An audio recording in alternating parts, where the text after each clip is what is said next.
नमस्कार, मैं हूं अंकित और आप देख रहे हैं राग बिहारी। आज राग बिहारी में हम बात करेंगे, क्या विजय सिन्हा का मंत्रालय नीतीश कुमार बदलने वाले हैं? आखिर विवाद क्या है मंत्रालय में? कुछ अधिकारियों ने शिकायत की है, क्या कुछ बात हुई है, क्या कुछ मुख्यमंत्री को लिखा गया है? आज के शो में हम बात करेंगे और पुराना रिकॉर्ड भी निकालेंगे, जैसे बदला गया है इससे पहले भी एक दो मंत्रालय। इसके साथ ही बात करेंगे जदयू ने क्यों कहा राबड़ी तहखाने में कुछ चीजें छिपाई गई हैं, क्या छिपाया गया है और उस पर आरजेडी की प्रतिक्रिया क्या है, इस पे बात करेंगे। साथ ही बात करेंगे बेटे के बाद कुशवाहा की बहू साक्षी, इनको कौन सा बड़ा पद मिलने वाला, क्यों चर्चे में है, और इन सब चीजों पर कुशवाहा ने क्या कहा, इस पर भी बात करेंगे। कुशवाहा की पार्टी में बगावत की स्थिति बनी हुई है, इस पर भी हम बात करेंगे। बात करने के लिए हमारे साथ हमारे एग्जीक्यूटिव एडिटर पंकज सर हैं। सर, पहला सवाल जो है वो विजय सिन्हा से ही रिलेटेड है। विजय सिन्हा की शिकायत कुछ अधिकारियों ने की है कि सार्वजनिक मंच पे या भरी सभा में फटकार लगाते हैं, जबकि गलती उनकी है, और जमीन बंटवारे को लेकर तो क्या कुछ शिकायत हुआ? क्या मंत्री इनका मंत्रालय चेंज करने की भी कुछ बात चल रही है? देखिए अंकित, मुझे नहीं लगता कि अगर इनकी तुलना सुधाकर सिंह से की जा रही है तो ये तुलना जायज़ नहीं है। जायज इसलिए नहीं है क्योंकि सुधाकर सिंह आरजेडी में थे और सुधाकर सिंह सीधे तौर पर, आप ये जान लीजिए, तो सवाल किस पर खड़े कर रहे थे? सीधे तौर पर सवाल मुख्यमंत्री पर खड़े कर रहे थे। नीतीश कुमार को आड़े हाथों ले रहे थे। सुधाकर सिंह अभी बक्सर से एमपी हैं, उस समय मंत्री बनाए गए थे, एग्रीकल्चर मिनिस्टर, और उसके बाद उन्होंने जिस तरीके से आवाज उठाई थी उसका मतलब बहुत साफ था। वो मतलब क्या था? मतलब साफ था कि वो मुख्यमंत्री का जो कृषि को लेकर के सोच है, विचार है, जिस तरीके के एजेंडे पे सीएम चल रहे हैं, वो सुधाकर सिंह को पसंद नहीं आ रहा था और उन्होंने वहाँ के अफसरों को, मुख्यमंत्री को सीधे तरीके से घेरना शुरू कर दिया। सवाल ये उठता है कि सुधाकर सिंह का मुख्यमंत्री पर कुछ बोलना और उस समय की परिस्थिति भी अलग होना, लेकिन अब की स्थिति क्या है? अब विजय सिन्हा डिप्टी सीएम है। विजय सिन्हा पर तब भी ये बात उठी थी कि वो डिप्टी सीएम नहीं बनेंगे, उनको हटाया जा रहा है, पर डिप्टी सीएम बने विजय सिन्हा।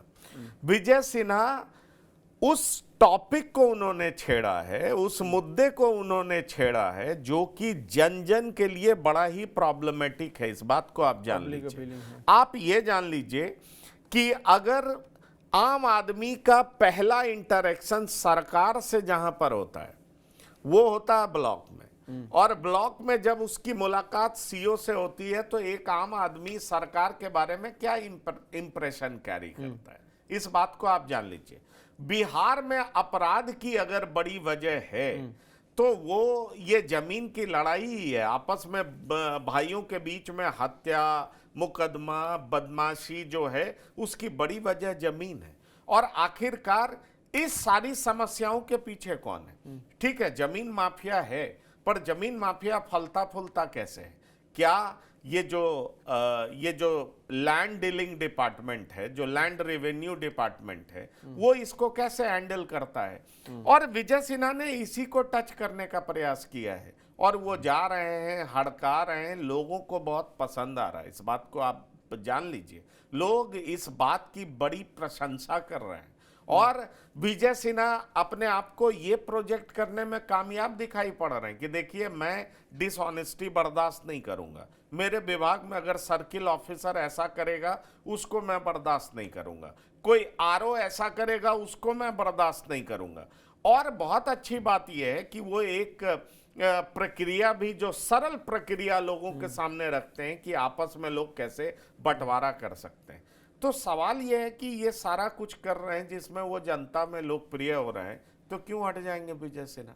और विजय सिन्हा अगर हट जाएंगे तो लोगों में मैसेज क्या जाएगा कि भाई जो भी करप्शन के खिलाफ आवाज उठाता है उसको आप साइड कर देते हो। आपको याद होगा विजय सिन्हा से पीडब्ल्यूडी मिनिस्ट्री छीन लिया गया था, ये बात तो दब गई थी क्योंकि 3-3 बार पुल गिर गया, 4-4 बार पुल गिर गया, विपक्ष ने जबरदस्त तरीके से मुद्दा उठाया, विजय सिन्हा हटते हटते जो फाइल पर लिख करके गए वो बात दब गई। लेकिन कहीं ना कहीं सर्किल में इस बात की चर्चा है, लोग जानते हैं। ऐसे में गंभीर सवाल ये उठता है कि अभी जो विजय सिन्हा कर रहे हैं, क्या उस वजह से उनको हटा दिया जाएगा? मुझे नहीं लगता ऐसा होने जा रहा। आपको बता दूं, मैं ऐसा इसलिए कह रहा हूं क्योंकि विजय सिन्हा अगर ऐसा कुछ कर भी रहे हैं तो निश्चित तौर पर अपने पार्टी के हाई कमान से उन्होंने परमिशन लिया होगा और तभी वो कर रहे होंगे ऐसा। उनको भी पता है कि सरकार में करप्शन बढ़ा है, इसकी बात आम लोग करते हैं।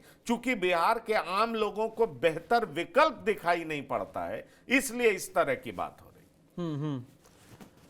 मैं थोड़ा सा कुछ चीज़ें और उसमें जोड़ना चाहूँगा कि फिर अगर ऐसी स्थिति है तो क्या ये कहें कि ऑफिसर जो हैं अधिकारियों से विजय सिन्हा का तन रहा है और उनसे सामंजस्य नहीं बैठ पा रहा है, क्योंकि राजस्व अधिकारियों ने लेटर लिखकर पूछा है सार्वजनिक अपमान के पात्र केवल हमें ही क्यों बनाया जा रहा है। ये जन अदालत, थाना अध्यक्ष, पुलिस अधीक्षक, अभियंताओं, इंजीनियर्स आदि के साथ भी हो, उन सबकी मीटिंग हो। अगर सवाल पूछने का यही क्रम है तो अन्य मंत्रालय से पूछा जाए, मंत्रियों से पूछा जाए, विजय सिन्हा ऐसा क्यों दिखा रहे हैं कि सिर्फ वही सही करें, इससे पहले सारे मंत्री गलत लिखे थे। ये सारी चीज़ लिख के और नीतीश कुमार को लिखा है, तो इतनी हिम्मत कैसे, मतलब कि ये ऑफिसर अगर डायरेक्ट पंगा ले रहे हैं एक तरीके से भी कहा जाए। देखिए, बिहार में नेतागिरी का चलन है। आप इसको बड़ा रेयरेस्ट ऑफ रेयर मानेंगे। हर आदमी वहां पर नेता है।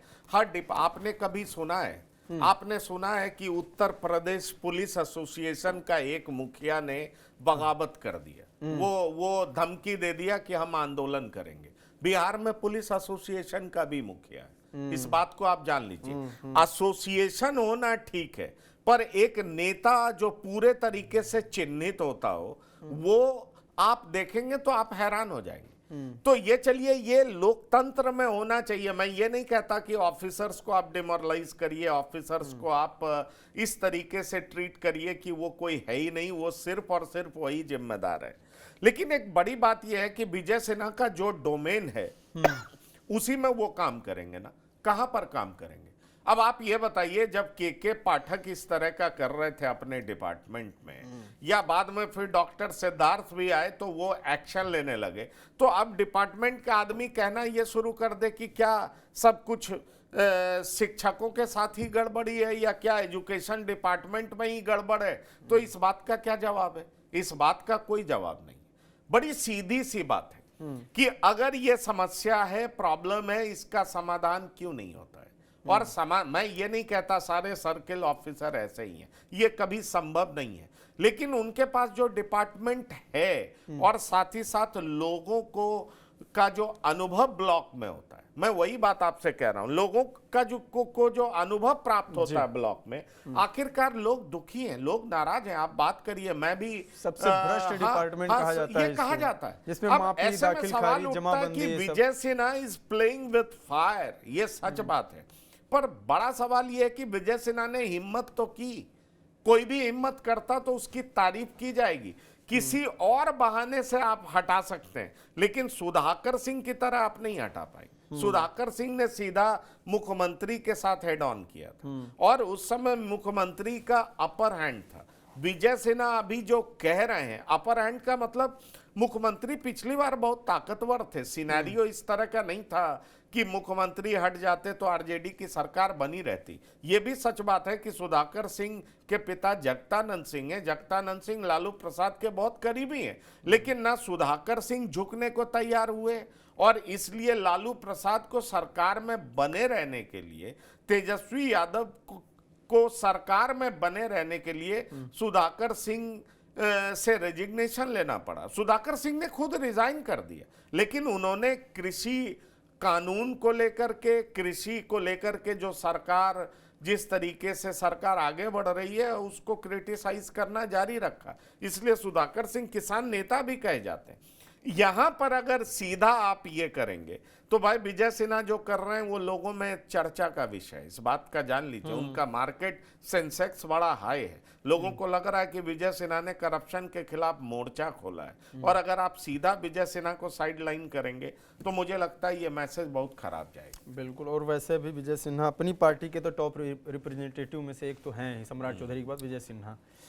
दूसरा सवाल जो है वो ये है कि जदयू जो है वो राबड़ी आवाज़ पे कमेंट हो रहा है, अचानक से क्यों खाली करा दिया गया, तहखाना है, तहखाना में कुछ सोना वोना छिपा है, इसलिए अचानक से चुपके से हटाया गया। ये सब, इन सब बयानों का क्या मतलब माना है? सिर्फ विपक्ष में इसलिए ऐसा बोल दिया? देखिए, मुझे लगता है कि इस तरह का बयान सिर्फ राजनीतिक है, और राजनीतिक बयान के अलावा मुझे लगता है कि जिस तरह का स्टेटमेंट है जेडीयू के तरफ से, वो किसी और इशारा करता है। जब कई बार आप अंदर खाने प्यार मोहब्बत जता रहे होते हैं ना, तो बाहर आप ऐसे दिखाते हैं जैसे कुछ पता ही नहीं, मतलब हमें आरजेडी पसंद नहीं है। अंदर की बात आपको बता दूं, अंदर की बात यह है कि नीतीश कुमार के सिपह सलार आरजेडी के एमएलएज और एमएलसी जो होते हैं उनसे ऐसे बात कर रहे हैं, इतना प्यार से बात कर रहे हैं जितना पिछले 25 साल 20 साल के इतिहास में कभी बात हुई नहीं थी। ये बात आप जान लीजिए। मतलब ये एकदम सच बात है कि जेडीयू के जो सिपह सलार हैं, जो नीतीश कुमार के बहुत खास हैं, वो आरजेडी के नेताओं से, विधायकों से, एमएलसी से ऐसे बात कर रहे हैं जितना शहद उन्होंने पहले कभी टपकाया ही नहीं था। बड़ी वजह इसके पीछे ये मानी जा रही है कि अगर जेडीयू बीजेपी में ठना, और जो ये बात हो रही है कि खड़मास के बाद नई सरकार बन सकती है, या ये बात हो रही है कि अगर नीतीश कुमार को हटाने का प्रयास किया गया तो नीतीश कुमार के पार्टी का एक धड़ा कुछ और कर सकता है, इस तरह की बात बहुत चर्चा में है। तो ये वही लोग हैं जो ये मान करके चल रहे हैं कि बीजेपी को ठीक रखने के लिए आरजेडी से बेहतर संबंध रखना पड़ेगा, और वो लोग विधानसभा में, विधान परिषद में आरजेडी के सदस्यों के साथ बहुत स्वीट हैं अंकित। ये बात आप जान लीजिए, रोजाना चाय पी रहे हैं, चाय पर बुलाते हैं, और इस तरह की बात होती है। इसलिए बाहर से राबड़ी को अटैक करने का मतलब मुझे कुछ दाल में काला दिखाई पड़ रहा है, और वो भी इस स्तर पर जाके अटैक करना कि तिजोरी रात में ले जा रहे होंगे। ये सब बातें वो चंपक, नंदन और मनोहर कहानियों में इस तरह की बातें कही जाती है। आजकल कौन तिजोरी रखता है, और तिजोरी रखता भी है तो क्या वो क्या कहते हैं, अपने मिट्टी के नीचे रखता है क्या, और वो रात में लेके जाएगा तो क्या रात में लोग देख नहीं लेंगे? ये महज पॉलिटिकल स्टेटमेंट है। इसका दूसरा पहलू ये है कि चूंकि लालू प्रसाद सजा याफ्ता रहे हैं, तो लालू प्रसाद पर आप कुछ भी आरोप लगा दीजिए, वो भी करप्शन का, इस तरह की बात करना। और अभी एक केस भी चल रहा है लैंड फॉर जॉब में, बहुत सारे लोग फंसे हुए हैं, आरोपी हैं।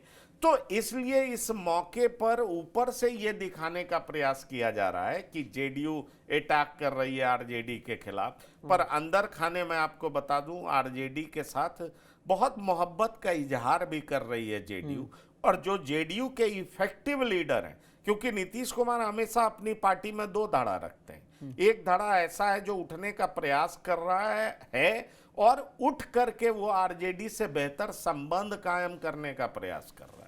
तो वो कितना स्वीट है आरजेडी के एमएलएज और एमएलसीज के साथ, वो मैं शब्दों में बयां नहीं कर सकता। और दूसरी तरफ ये कहा जाता है, दूसरी तरफ जो इफेक्टिव लीडर हैं, जो पावरफुल दिख रहे हैं, वो प्रो बीजेपी कहे जाते हैं। इसलिए इस स्टेटमेंट का मतलब महज राजनीतिक है, इसके अलावा कुछ नहीं है। दिखाने के लिए कुछ है, अंदर खाने कुछ और चल रहा है। अब आते हैं आरएलएम पे। आरएलएम पे तमाम चीज़ें न्यूज़ में चल रही हैं, बड़ी बड़ी खबरें चल रही हैं। उसमें से एक बड़ी खबर यह है कि अपनी बहू साक्षी मिश्रा, उनको बड़ा पद राज्य नागरिक परिषद में उपाध्यक्ष बनाने की बात चल रही है कि ऐसा बड़ा पद उनको दिया जा सकता है। और इसके अलावा ये भी बात चल रही है कि इस सेटिंग में उपेंद्र कुशवाहा अपनी पार्टी को बचाने की कोशिश, क्या कुछ चल रहा है पूरा पार्टी विवाद, क्योंकि उपेंद्र कुशवाहा बार बार ट्वीट करके कह रहे हैं कि मीडिया सिर्फ प्रोपेगेंडा फैला रहा है, लेकिन नई नई चीज़ें बार बार आ रही हैं कि उनकी पार्टी में फूट है और उसको बचाने के लिए अलग अलग चीज़ें तैयारी कर रहे हैं। मैं तो कहना चाहूँगा कि उपेंद्र कुशवाहा जी बड़े सीजन पॉलिटिशियन हैं, लंबे समय से राजनीति में हैं। और दूसरी बड़ी बात यह है कि वो बात करने का सलीका भी बड़ा मैच्योर्ड रहा है उनका। हाँ, वो डिसीजंस वो टू एंड फ्रो लेते रहे, कभी इधर कभी उधर, कभी उधर कभी इधर। तो ये बात आप जान लीजिए, पिछले 17 साल में 3 बार वो जेडीयू के साथ गए हैं और फिर हटे हैं। तो ऐसे में सवाल उठता है कि उपेंद्र कुशवाहा जी को अगर उनको लगता है कि उनकी पार्टी में सब कुछ ठीक है, तो उनको एक बार सामने आकर के बता देना चाहिए कि ये सारे एमएलएज हमारे साथ हैं और देखिए ये हमारे साथ खड़े हैं। सवाल ये उठता है कि जब से रामेश्वर महतो ने कहा कि जब बात ही नहीं हो रही है तो भात कैसे खाएंगे। बिहार में अगर कोई भोज होता है तो एक भैयारी भोज होता है, और भैयारी भोज में लोग भात खाते हैं, चावल खाते हैं, और वो बताता है कि हमारा जो संबंध है वो कितना मजबूत है। शादी भी जब होती है तो पहले दिन पूरी उरी खिलाया जाता है, लेकिन जब दूसरे दिन बहू को विदा करके ले जाया जाता है तो उस दिन वो चावल खिलाने का रस्म होता है, जिसमें कई तरह की सब्जी और सारे पकौड़े वकौड़े, पापड़, तिलौड़ी, बहुत कुछ होता है। दरअसल कहने का कुल मिलाकर के मतलब ये है कि रामेश्वर महतो जिस तरफ इंडिकेट कर रहे हैं वो ये कह रहे हैं कि जब बात ही नहीं होती तो भात कहाँ से खाएंगे, तो जब बात नहीं होती तो भैयारी का संबंध कहाँ है, हम भाई कहाँ रह गए। ऐसे में सवाल उठता है कि उपेंद्र कुशवाहा कुछ भी कहें, उनकी बातों को कौन ट्रस्ट करेगा। अगर ऐसा है तो आप अपने सारे विधायकों को लेकर के एक प्रेस कॉन्फ्रेंस कर दीजिए, खुद बोल दीजिए कि देखिए हमारे साथ सब लोग हैं, हमारी पार्टी में कोई दिक्कत नहीं है। मुझे ऐसा लगता है कि उपेंद्र कुशवाहा ये सारी बातें कर रहे हैं, अंदर खाने रिप्रोचमेंट का प्रक्रिया चल रहा होगा, और मेरी जानकारी में उपेंद्र कुशवाहा अपने तीनों विधायक को वापस अपने साथ जोड़ने में लगे हुए हैं, पर यह बात बन पाएगी क्या, ये एक बड़ा सवाल है।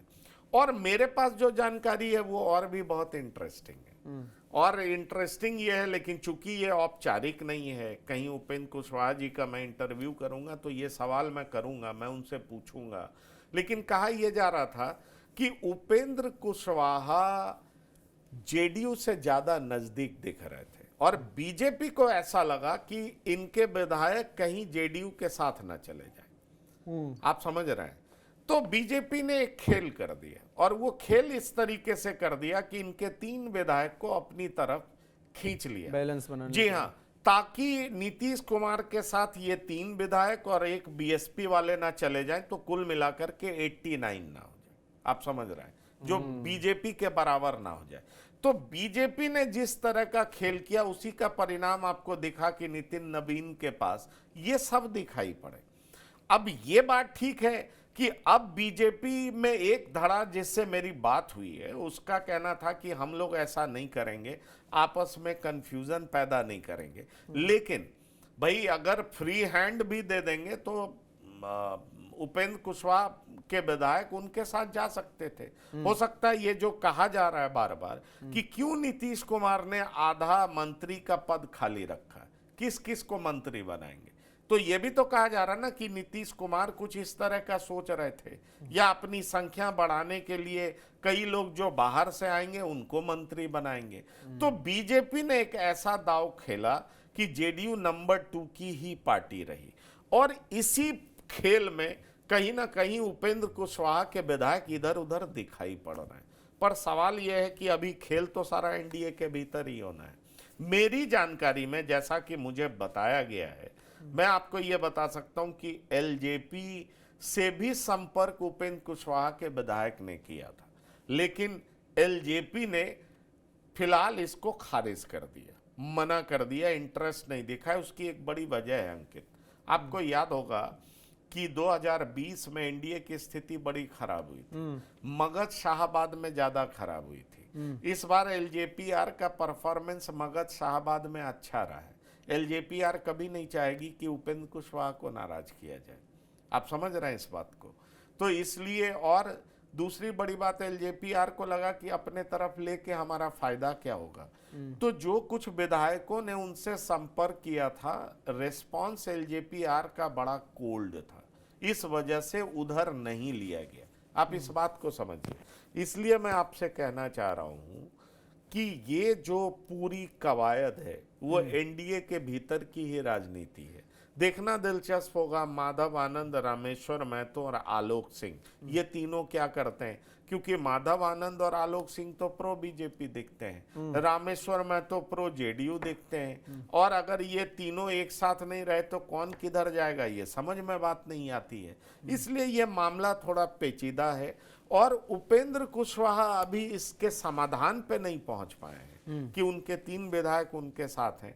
तो अभी उनकी तरफ से उनके पार्टी के लोग ट्वीट पर बहुत सारी बात लिख रहे तो हैं। क्या ये मैं थोड़ा सा बस लगभग समाप्त है, इसी में जोड़ देता हूँ कि क्या फिर ये जो ज्वाइन करने की जो चर्चा चल रहा है कि 3 विधायक टूट सकते हैं, अब ज्वाइन करना होता है तो कोई पार्टी ज्वाइन कर लेते, लेकिन जैसा आप बता रहे हैं कि पावर कंट्रोल, तो पावर कंट्रोल का तो उस टाइम का शायद वेट कर रहे होंगे कि जब अगर नीतीश कोई ऐसा फैसला लें तो इधर से ये लोग तैनात रहें। तो ऐसी स्थिति में क्या उस स्थिति से बच रहे हैं ये लोग कि नीतीश कहीं ऐसा ना हो कि कुशवाहा और मांझी भी आजकल बोल ही रहे हैं बीजेपी के खिलाफ, मांझी हो गए और उधर आरजेडी साइड में जाके तो 124 के आसपास 23 पहुंच ही जाएगा। उस स्थिति से बचने के लिए जेडीयू तो ये खेल खेल रही है और उसी स्थिति से बचाने के लिए बीजेपी ने खेल खेल दिया। ये आप समझ लीजिए कि अभी पूरा पक्ष विपक्ष खेल ये सब एनडीए के भीतर ही चल रहा है। आरजेडी कहीं पिक्चर में नहीं है। आरजेडी के नेता यूरोप में छुट्टी मना रहे हैं और सब सर्वोपरि most popular leader Lalu Prasad बीमार हैं, वो दिल्ली में है। ऐसे में सवाल उठता है कि लीडरलेस पार्टी का कोई बहुत ज्यादा योगदान तो प्रेजेंट सिनेरियो में होना नहीं है। तो ये जो सारे लोग हैं वो यही प्लान कर रहे हैं कि ये इनका 4, एआईएमआईएम का 5, बीएसपी का 1, ठीक है, इस तरह का खेल। क्योंकि एक विकल्प जब तक जेडीयू के पास नहीं रहेगा कि बीजेपी के बगैर गड़बड़ की, तो हमारे पास उधर ऑप्शन है और वो ऑप्शन बहुत मजबूत नहीं है, बहुत कमजोर है जेडीयू के लिए। इसीलिए इस बार जेडीयू 84 सीट पाकर के भी नीतीश उतने मजबूत नहीं है जितना वो 2020 में 43 सीट पा करके थे, क्योंकि हमेशा एक विकल्प था उनके पास। इस बार विकल्प है भी तो कमजोर है, सबको मिला भी लेंगे तो मुश्किल से 125-26 तक जा पाते हैं। आप समझ रहे हैं पूरा मिलाने के बाद, पूरा मिलाने चिराग को छोड़ के। इसीलिए अगर ये 4 इधर आ जाते हैं, 3 इधर आ जाते हैं, तो फिर सिनेरियो क्या बनता है। बीजेपी को ये बात समझ में आ गई, इसलिए बीजेपी ने 4 में से 3 का एक ग्रुप बनवा दिया। इस बात को आप जान लीजिए, और फिर उतनी दूरी पे छोड़ दिया। अभी आगे देखते हैं बात क्या होगी, ऐसा मेरे सूत्र बताते हैं। इसलिए मैं आपसे कह रहा हूं कि स्थिति बहुत सामान्य नहीं है एनडीए में, और ये जो बात हो रही है खड़मास में क्या होगा, उसके बाद क्या होगा, ये देखना बेहद दिलचस्प होगा। बिल्कुल। तो फिलहाल बिहार में एनडीए की पॉलिटिक्स पूरी तरीके से उलझी हुई है और खरमास के बाद का इंतजार कर रहे हैं, सब कर रहे हैं, क्योंकि मंत्रिमंडल का भी विस्तार होना है और उससे पहले कोई बड़ा निर्णय नहीं होगा। लेकिन अगर कुछ गड़बड़ हुआ तो उसके लिए पार्टी क्या तैयारी करे, इस पे निगाहें सबकी हैं। आपकी क्या राय है कमेंट बॉक्स में बताइए, जो भी राय है आपकी। देखते रहिए राग बिहारी, नमस्कार।